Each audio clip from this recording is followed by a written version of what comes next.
30 days ago, we started construction for Common Room's newest branch here in the Atrium of Makati. In less than 30 days, we turned this space into this! Common Room PH, newest and biggest branch to date. Ano nga ba yung magagawa nyo dito sa Mess Studio at paano namin siya ginawa in 30 days? Please stay tuned and we'll give you a quick tour of the space.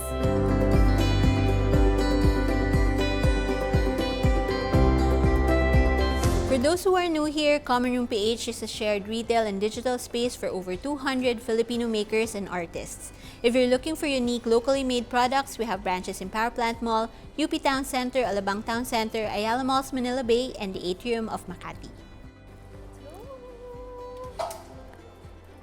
Okay, so, in a nutshell, ano nga ba ang Common Room PH Mess Studio?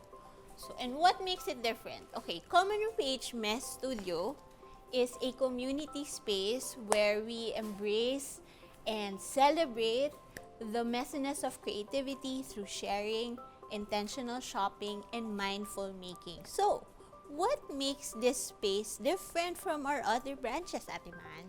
Well, unang-una is wala siya sa mall. So, all of our 4 other branches are in some of the biggest malls here in Metro Manila. Pero ito, tagong-tago tayo, nasa liblib na kanto tayo ng Atrium Makati. Here, it's actually chiller, it's slower. Kailangan mo talaga siyang hanapin and puntahan.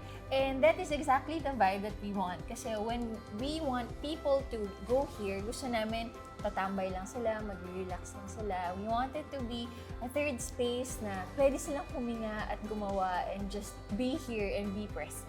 And dahil biggest namin siya, maraming new additions dito sa Common Room PH branch na ito.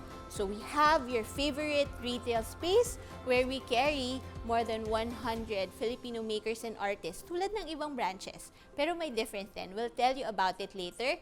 We also have a library, a crafting area, a zine wall, a bookstore, a mini bar. Oh my gosh! Everything that you want in a place so you can chill, we have it here in Common Room PH Mess Studio, and we'll give you a quick tour.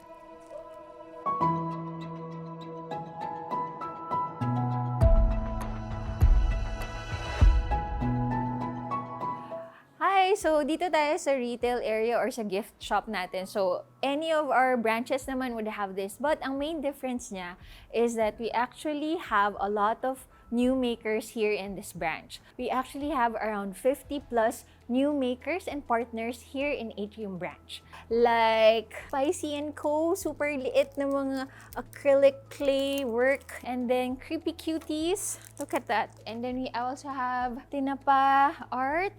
We have Jacob's Well, so they have mga chai teas. Bago rin sa atin, accessories, C-style aisle. We also have something for the kids. So ito, ang pangalan niya is mga turo-turo that can help them better understand how to draw and write or count.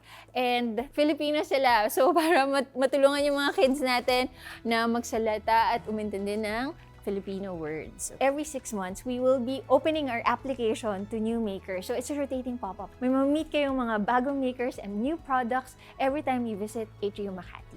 I really hope you guys visit kasi ang dami talagang new product and nakaka-amaze talaga what local creatives can do when they put their heart and mind into it.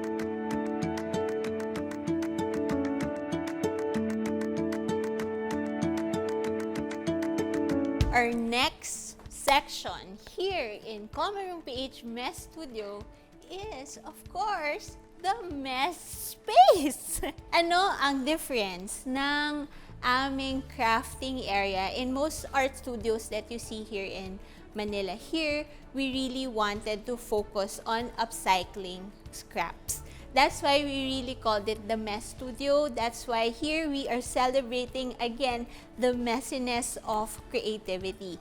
And ano ba ang ginagamit natin here in the Mess Studio for our upcycling projects? Guys, ito yung mga dinodonate nyo sa aming basura sa space. So meron tayong mga old paper bags.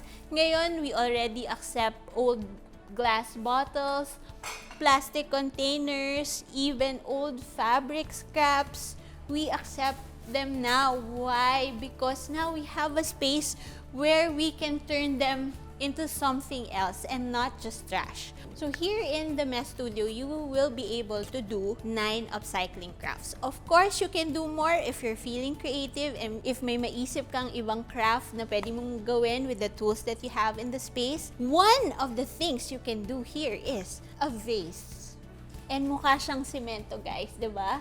But it's not cement, guys. It's actually an old plastic bottle that we covered with paper mache from donated old paper bags. Of course, yung mga simple crafts, we have the button pins. Oh guys, basket to. Using old fabric scraps. Pero guys, look, it's your takeout container. You can do that here if you're visiting. So, ang pinaka-importante, of course, how do you guys access the Mess Studio crafting area? So, we have 2 kinds of passes. Here in the crafting area, we have the full day pass and a studio seat pass. The full day pass at $7.99, you will be able to do all of the upcycling projects I mentioned earlier. So, that's 9 and even more again if you're feeling creative. Meron din tayong studio seat pass. We have a full day studio seat pass which is $4.99 and half day which is $2.99, and you will have a dedicated seat. You can bring your own materials and still be able to use the general tools in the area. And difference lang nila, the full day pass will give you access to the consumable materials for the projects. The studio seat pass, you will only have access here in our tools area. Meron pa tayong surprise, guys. Do you wanna see? Come! If you are a mom and you're worried, pwede ba ako mag-craft? Can I actually have time for myself? Yes, you can. Here in Common PH Mess Studio. Welcome to your space, mommies, and your daughters or your sons or your mga inaanak, mga pamangkin. You are welcome to craft here. You have a dedicated room so you don't have to worry if they're gonna hit someone using a blender or a glue gun. We also have lockers for you. Talagang inisip talaga namin yun, guys. Kasi we wanted to make this experience as relaxing for you as possible. This is just the second section of Common Room PH Mess Studio. Ate Maan, come. Hi! At habang nagre-record ng content. Hi! Hi! So let's tour them to the other sections of the space, Okay. Ate Maan. We go to our 3rd section, which is our library and lounge area na snack bar. So it's a hybrid of so many things that we wanted to add here in the Mess Studio. So, because we were given this extra space, kahit added stress na kailangan tibagin yung wall na tinaas namin, it gave us the opportunity to actually create our very own bookshop.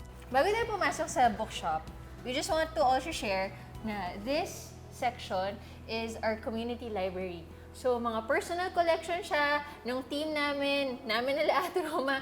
You can drop by here, just choose a book, and then read it here. And just enjoy the space. The bookstore will be carrying, local publishers, zine makers, self-published authors, independent authors. So, an extension of our community library is actually a curated selection of local zines as well. So, we partnered with Micro Press and they helped us procure these selections. Actually, a lot of these are theirs. As you can see, ang dami-dami niyang mga self-published zines from all local zine makers here in the Philippines. Ang dami nila. I think you can just spend the entire day going through each of them and reading through it kasi sobrang interesting. Of course, kailangan kompleto, di ba? If you're gonna chill, if you're gonna read a book, if you're gonna craft, of course, we need sandwiches, we need drinks. We really wanted to stick with the, Pinoy theme. So, the sandwiches that you will be able to, have and enjoy here in our lounge area are longanisa. That's the vibe of the menu. Parang very nostalgic, things that is very close to home.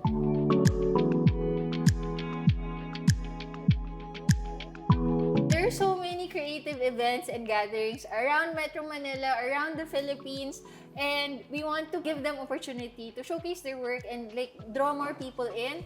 So, this is our community wall. So, if meron kayong mga events, projects, workshops that you want to promote, give us copies of your posters or flyers and then we can put them up here in our community wall. So regardless kung nasaan siya, saan siya gaganapin, you have a space here, guys.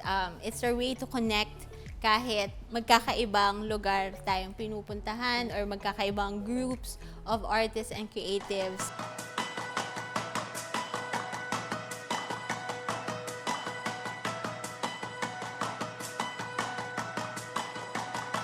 Our theme for the year is manifesting with you. And I believe this place is a manifestation of all of your requests and also lahat ng gusto namin in a place. So hopefully you see it when you visit this space. So Common Room PH Mess Studio, Atrium, Makati, ground floor. Visit us.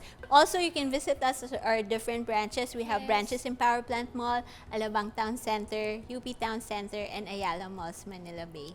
Thank you, guys. Thank you. See you.